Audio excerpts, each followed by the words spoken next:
Good afternoon, good morning, or good evening.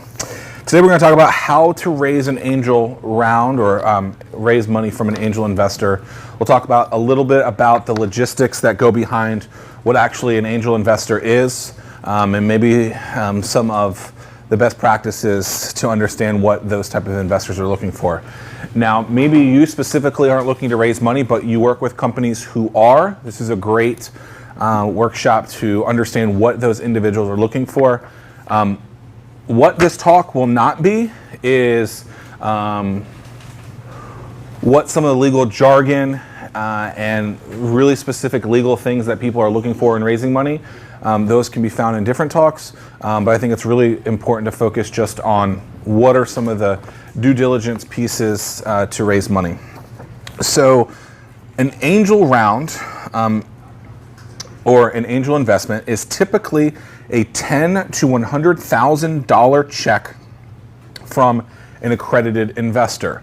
An accredited investor is someone with a net worth of $1 million minus their home, or not including their home, or $200,000 a year single, or $300,000 combined with a spouse.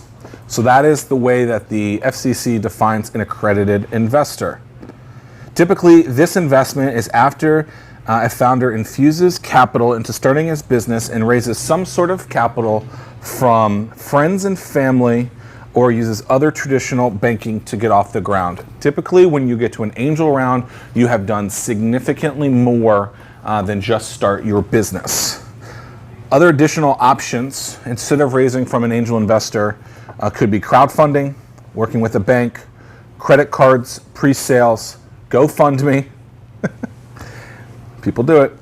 Friends, families, and fools. And this talk is not about that. Now, while you can use some of the strategies to greater your chances at some of those others, this talk is not about how to make that better. So how do I know what I'm talking about? So personally, I've raised $196,000, and that was about 21 investors. I have invested in 13 companies and have also helped businesses secure hundreds of thousands of dollars in finances as well. So I have been in those shoes. While the hatch that you see today is a bootstrap business, I have lived in the world of angel investors, and I actually found it to be not that difficult. A lot of people feel that it's a very, very difficult situation to go through, but personally, there's definitely work associated with it. But I think if you kind of have a checklist of the things that are necessary and actually have a path and have a little bit of traction, those types of scenarios significantly get easier for someone to jump on board with. And let me just say this one disclaimer. Just because I'm saying any of this doesn't mean that any of this is going to work for you. It's very possible that you can follow this entire rubric, this entire outline, and none of it work and you still don't raise money. I am not the person writing the check, and even though you kind of follow this as a guideline, that does not guarantee that it's going to work. There are just certain situations that you have to go through, and this does not always happen just because you follow a list. When someone is raising money or investing in money or investing in a company, they have to love the company or feel a reason to get involved with it. And oftentimes, those type of things aren't met, and that's why capital is not raised. So how many of you guys here, or those watching at home or their office, have ever thought about raising money? Show of hands. Or have raised money. A couple of things that people don't talk about a lot. Do you really need or want an investor? Do you really need one? When you raise money, understand that this is now a marriage. How often did you have to date, for those of you that are married, how often did you have to date before you found that one that worked? Typically, it's many times. Do you really want or need an investor? And do you understand that this is a marriage? If your marriage is going to last forever, think of the business lasting 10 to 30 years. Are you really going to be able to work with someone else for years and years and years? It's your baby, right? Well, not if there's 2 or 3 or 4 or 5 other people associated with it. It's all of yours babies now. So I believe sometimes if you just work a little bit harder, you can save that kind of equity and not have to raise capital. But obviously there are a ton of reasons why capital can help you, and we'll go over those as well. You will lose all of their money and you will lose all of yours too. Are you okay with getting an investor and losing all of their money? Because it will happen if you don't have that mindset.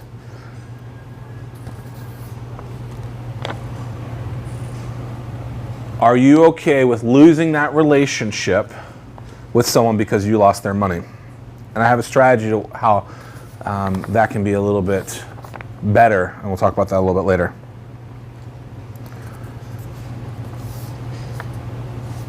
Can that investor actually help you? When raising money from someone, it should never just be about the money. Why? Because cash is easy to get. You can almost always find money somewhere. But there are so many other pieces associated with that cash or that investment that are far more important. The contacts that someone might have, the Rolodex that someone might have, the relationships, so many different things. Do they even have a track record in your space? What I mean by that is, have they done anything? If you're creating a tech company, you don't have to have someone that has a technology business today, but have they been in that space ever? You likely would not hire someone in tech for a restaurant if there's no tech associated with it. Why? They're going to give no value add. They might just write you a check and that's it. With that being said, could they be a better fit as an advisor than an investor? I define advisor as someone who may own a very small percentage of a company, less than 0.5%, but is typically not an actual investor, but they're able to really help guide you throughout the way. Think of it as a mentor, but with a stake in the company. Typically an advisor, they have what I will call, they'll get the equity over time. So they don't get the 0.5% that day, they get it kind of on a rolling basis of a little bit more accruing every year.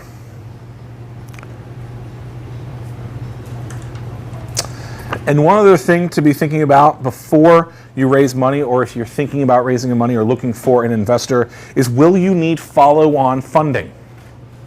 Many companies need to raise a small amount now, and if things go well, a bigger round later. That is really important when you're trying to figure out what the actual deal looks like. Depending on the town that you live in, some people are looking for deals that look really similar to a real estate deal. If you're in kind of a high-growth startup, typically they're not taking 50% of the company because they realize that so much follow-on funding will happen. But again, we're not going to go over the legalities of this as well. Is your business in the correct standard position to actually raise money?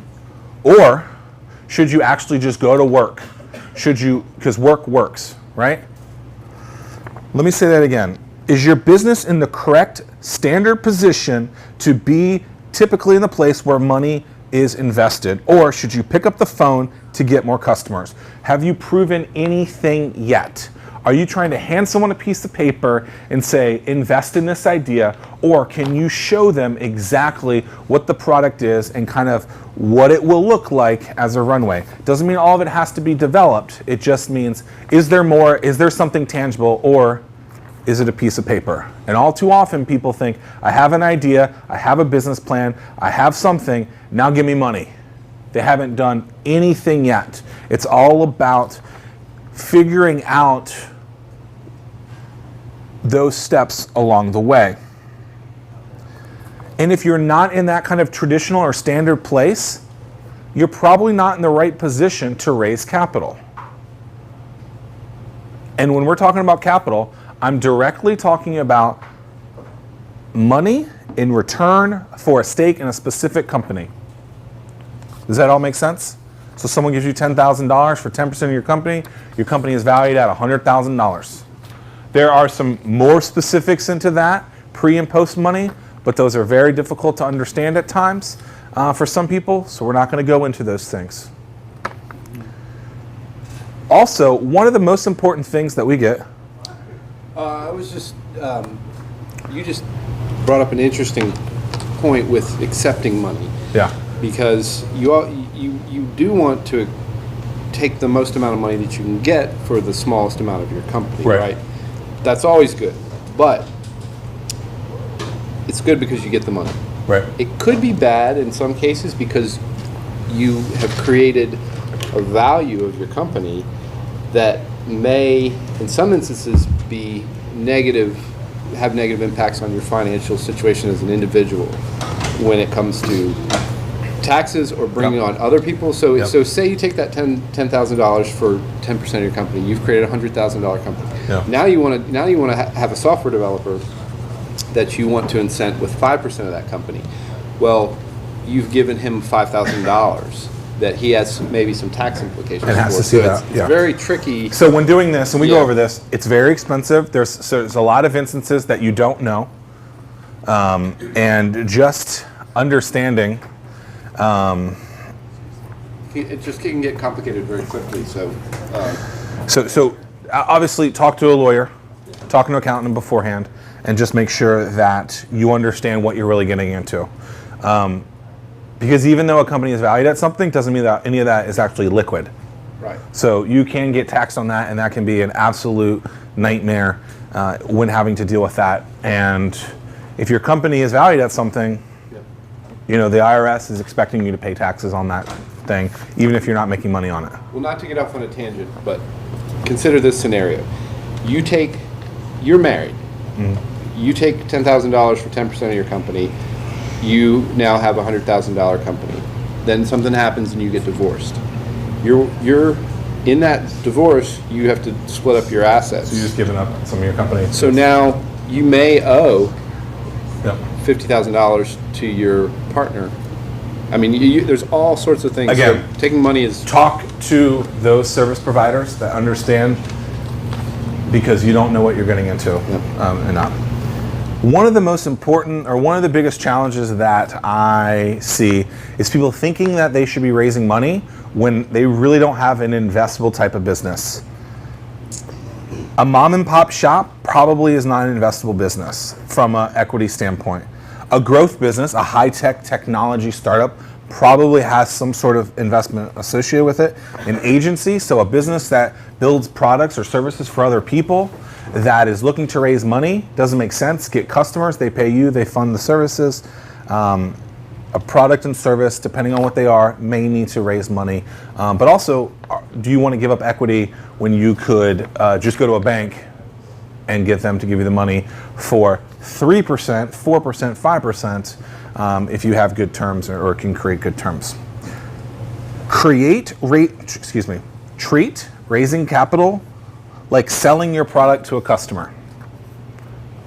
If you treat it like a customer, you will have more success. Investors are customers.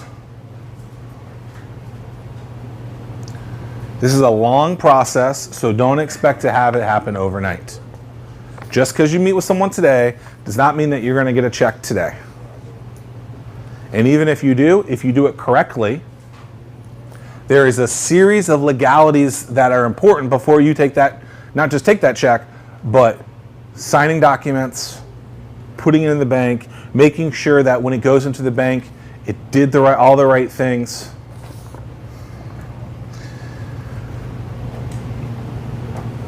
So what are some things, so I look at raising capital a multitude of different ways. One, as I've invested in companies, and two, as I've raised money. So I kind of can see it from both sides and what's important. The most important thing, I think, when raising money was that we were solving a problem, that we had a solution for it, and that we had some traction on it. Maybe not a lot of traction, but we were able to sell the traction that we had to raise a significant amount of money. Again, don't just give a piece of paper.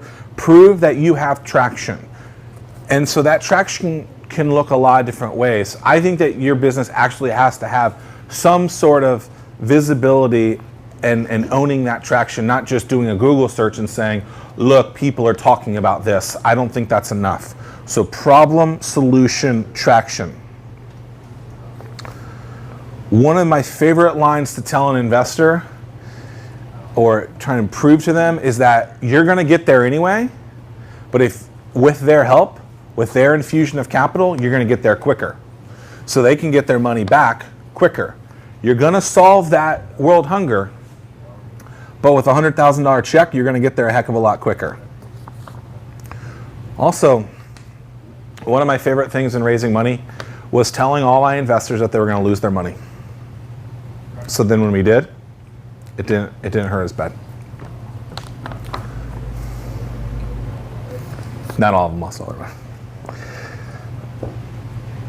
So depending on the type of company that you have, you want to make sure that that product solves a specific problem for a very specific target. And that you have distribution models set up in place so that you can plug and play and get ready to go when they're there. So how many of you guys know where to find an investor? No one, huh? So some places that I would do, angel.co, it's angellist.com, I believe it is. It's a high net worth of individuals that people go through and can find deal flow and also investors to find.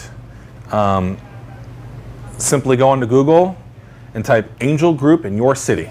Don't type in your city, type in the city that you're in. So here you would write Norfolk Angel Group. What will come up? 757 Angels. If you're in Richmond, Richmond Angel Group. Richmond Investments, stuff like that. Words associated with raising capital plus the name of the city that you're in. If you're traveling, put the city in that you're going there. You're going to New York this weekend. Angel Network, New York City.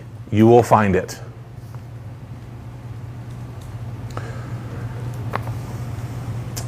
One of the best places I found them was asking other people. So I went to our service providers, our lawyers, our accountants, other entrepreneurs, our bankers, and business consultants. Their whole job is finding high net worth people to get them to use their services. So why not ask them who are the high net worth individuals? Make friends with them, ask for an introduction to some of these people, and leverage that out. I would say that 50 to 75% of the deals that we did were that. Leveraging other relationships. And then ask everyone that you know. So this is a little tricky, and I cannot remember what the actual FCC guidelines are now, but so the last time I raised money was in 2013, and I believe they were just passing a law then that allowed you to actually broadcast that you're raising money. Before that, you could not. So you couldn't buy a radio ad and say, buy 10 shares of the Norfolk Tides for $10. You couldn't do that. But I think now there are some changes where you are able to broadcast a little bit. But again, I don't have experience in that, so I don't like to speak about things that I haven't done. Ask everyone that you know for referrals. So right now, everyone here uses Gmail, I think, right? So go into Gmail, look at your contacts, sift through every single one of those, and say, email all of them and say, I'm raising money. Do you know who could be a good fit? Are you or someone else a good fit? How many contacts do you have on there right now? 1,500? You have a list of people that you can reach out to. Ask for referrals. In this case, I like to meet with everyone because you don't know who they know. And while I talk a lot now about not meeting with everyone, I think when you're in investment mode, you should meet with everyone. A little bit of qualifying with people, but you don't know who they don't know. And just because they're in a weird career doesn't mean that they're not sitting on a ton of money. And some of the wealthiest people have a ton of money associated with a ton of different things. And if you're not ready, or if you're not looking for a super big check, $10, $20, $50,000, some people might be able to write that wouldn't be able to write $1 million check. And so we've had several lawyers that we didn't think would be investors and very easily wrote us checks because $10, $15, $20,000 is a drop in the dime, drop in the bucket. But before you meet with anyone, obviously qualify them, do your diligence, do your due diligence before and after. Dinners, meetings, networking, there's a ton of money associated with this. Get your receipt books ready. Make sure to know what you're doing for that. This is not blog posts or posts to Facebook. It's typically phone calls, face-to-face meeting. I think Jeremy Alessi had asked how many meetings, what was my percentage of win to loss. We have 21 investors. Honestly, probably met with 25. We had a very good batting average once we actually asked for the money. Now, we didn't always ask everyone because not everyone was going to be the right fit because we could feel that it wasn't there. But when we actually asked, almost always it worked. And what's funny is sometimes people were like, well, I want to ask, I want to give more money, but we said no because we simplified it and we were trying to raise really small checks so that when we lost money, we didn't piss everyone off. If you lose $10,000 from someone who's wealthy, they don't care as much as if you lose $500,000 of their money. It's a nice steak dinner, I guess. Raising money isn't the end goal. It's just a step in the path. Money is important. Don't let anyone tell you money isn't important. But if you're raising money, it doesn't mean that the business is over. All the hard work is still in front of you. What kind of paperwork will you need? So this can get really expensive, or you got to get really creative with this. Do you need a business plan? We never had a business plan. We had some traction. We had an executive summary that if you go onto 1004.com and look for the downloadables, we have an executive summary on there that all you have to do is fill out the blanks and it'll make it for you. So there's a thing called a private placement memorandum, a PPM. Maybe you guys have heard of it. It's, as my lawyer will tell you, it's basically a document that says how you're going to lose all of these people's money. It's crossing the T's, dotting the I's to make sure that you don't get screwed. And as crazy as it seems, it's something that you put in place so that you don't get screwed. It's a very extensive business plan. Usually they're created by a lawyer, and they cost $10,000 to $110,000 is what I've seen. If you're doing a really big deal, it could cost even more money than that. When you have these documents, who is going to pay for the legal? That's a really good question to ask yourself, right? You can almost always bet that 20% of the deal is going towards legal. And is that coming out of the money that's directly being infused into the business? Did you communicate that or not? There's so many unknowns if you don't communicate. And very quickly you raise $100,000, you think everything's going great, and you do decide that the money's going out from that capital infusion. But if you're losing 20%, now you only have $80,000 to play with. And paperwork is never overnight either. So just because you get a check because someone's excited, paperwork goes back and forth, back and forth, back and forth. I want a the instead of an a. I want this date instead of that date. I want this word to be, I want a to be an. I want an to be a many. Like, it is a pain in the butt. And so that's why I was saying I want to talk about legal, because let those lawyers take care of that, but just understand what is associated with raising money. Brendan has raised some money too, and he understands that, like, paperwork is a pain, and it gets expensive, and you have to pay for it, and there's no real. Can still not. And it could still not save you, and it could still not be right. Exactly. So, one of the most important things to ask a lawyer, there's a thing called preferred or common stock. So basically, A stocks or B stocks. Basically, I'll give you a real definition of both, but basically a preferred stock means that they get the money first. A common stock means usually they get it later. Typically, founders aren't preferred stocks. They're typically common stocks, and you leave preferred stocks for, I know it sounds crazy, you say preferred stocks for investors or people that are infusing capital. So defined, a preferred stock is a class of ownership in a business that has a higher claim on its assets and earnings than common stock. Preferred shares generally have a dividend that must be paid out before dividends to common shareholders, and the shares usually do not carry voting rights. What matters with this is if the company's going liquid, but there's a little bit of money left over, guess who's getting the money first? The preferred stock. So a lot of businesses or a lot of investors will ask for preferred stock and board seats. A common stock is a security that represents ownership in a business. Holders of common stock exercise control by electing a board of directors and voting on corporate policy. Common stockholders are on the bottom of the priority ladder, so we know what that means, the last to get paid, for an ownership structure. In the event of liquidation, common stockholders have rights to a company's assets only after bondholders, preferred stockholders, and other debt holders have been paid in full. So think about that.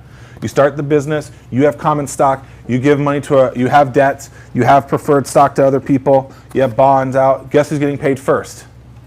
All those other people, you make no money. The reason you should be thinking about this is because likely all of this will happen in your business. And as much as it sucks, you just want to be prepared so that if you can give yourself preferred stock, you do.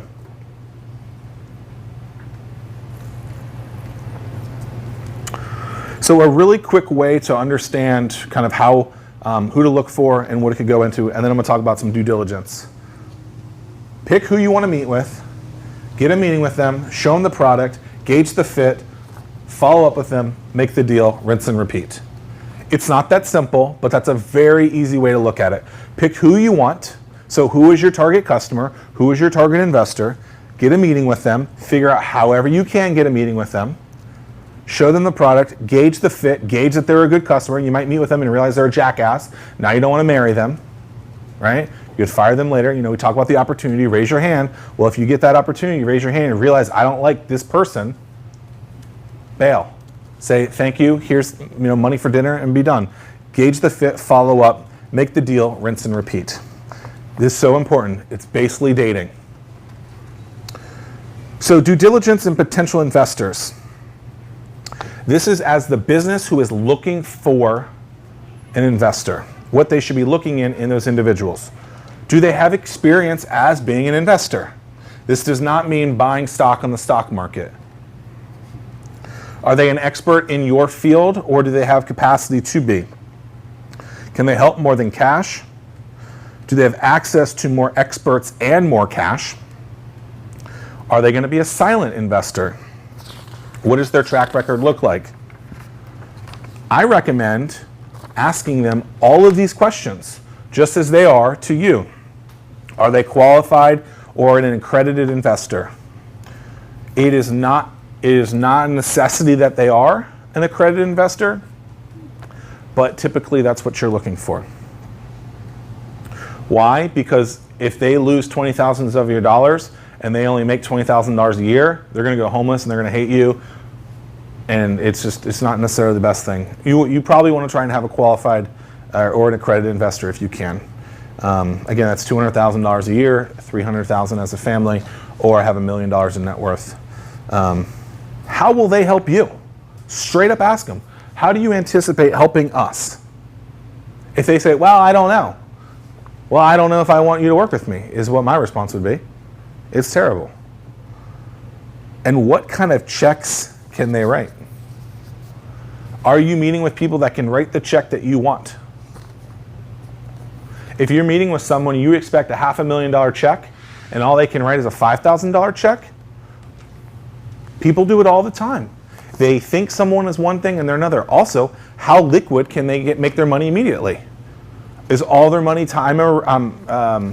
So one of my no's was I wouldn't put this in one of the 4 unknowns. This was me qualifying someone, basically saying, hey, we're doing this. Are you interested? The response was, all my money is tied up in X, Y, and Z right now. I can't get it out. I don't think that's a loss for us. I think that's qualifying in someone saying, I can't get access to this money even if it's a small amount, because all my money is tied up in real estate or other ventures. And that happens a lot. And I think people underestimate, while someone may have a net worth of 10, 15, 20 million dollars, ask them how much money is actually in their savings account. It's usually not a lot. They usually don't have a ton of money that they can go to the bank and just pull out of their checking or savings account, because they've